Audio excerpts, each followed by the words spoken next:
When I was a kid, my parents would sometimes bring me down to my aunt and uncle's place to stay for the weekend.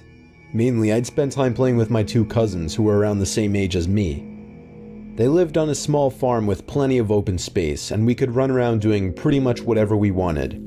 If we thought we could get away with it, the three of us would sometimes cross over to the neighboring farm about half a mile away. It had been abandoned for decades, with a scattering of derelict buildings and other structures still standing on the property, just begging to be explored.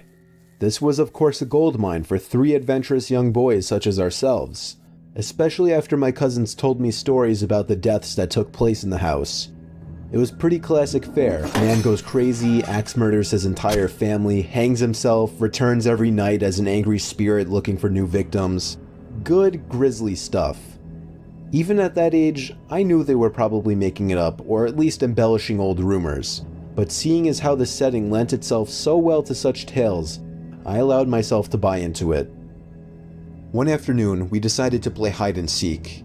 When it was my turn to hide, I ran off for a flimsy brown barn that had living quarters on top and climbed the stairs looking for a good spot.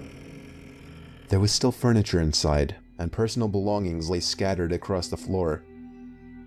I maneuvered over broken dishes, tattered clothes, and crumbling books, eventually coming to a small room with a closet. Jackpot. There were even long black dresses still hanging on the rod that I could hide behind. I stepped inside and managed to force shut the folding door. My only illumination was a slit of sunlight that shone through the crack in the door from a nearby window.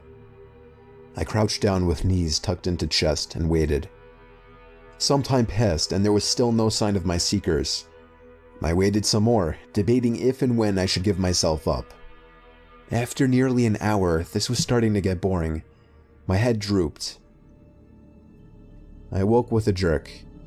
It was pitch black. Drowsy and confused, I forgot for a minute where I was or what I had been doing. As it came back to me, the realization that it was now nighttime and that I had been abandoned here filled me with sinking dread in the pit of my stomach. I tried to get up, but a sudden cramp in my calf kept me grounded. I squirmed about, waiting for it to pass, when I heard a door slamming shut downstairs, and instantly froze. One of my cousins? There was a brief period of silence, then footsteps at the bottom of the stairs. But not just footsteps, a thud too. After every other step. These weren't the footfalls of a child. They were slow, heavy, deliberate. I held my breath, praying they would go away. They did not. The noises continued to ascend.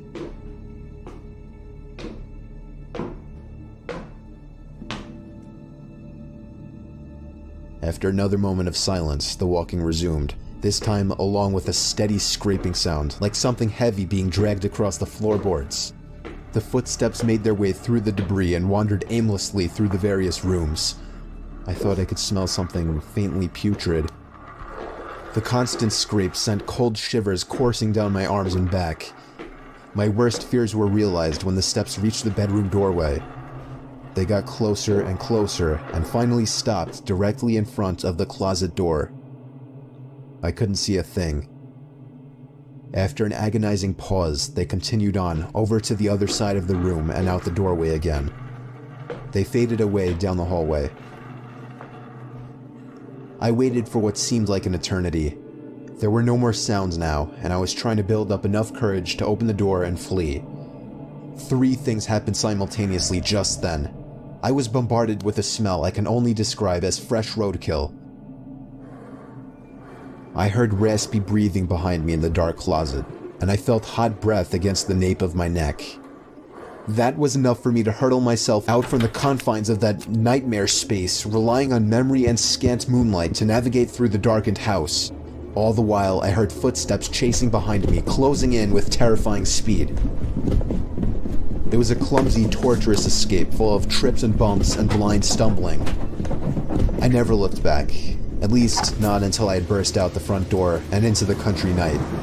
And when I did turn around, I saw absolutely nothing. There were no more footsteps and nobody was chasing me.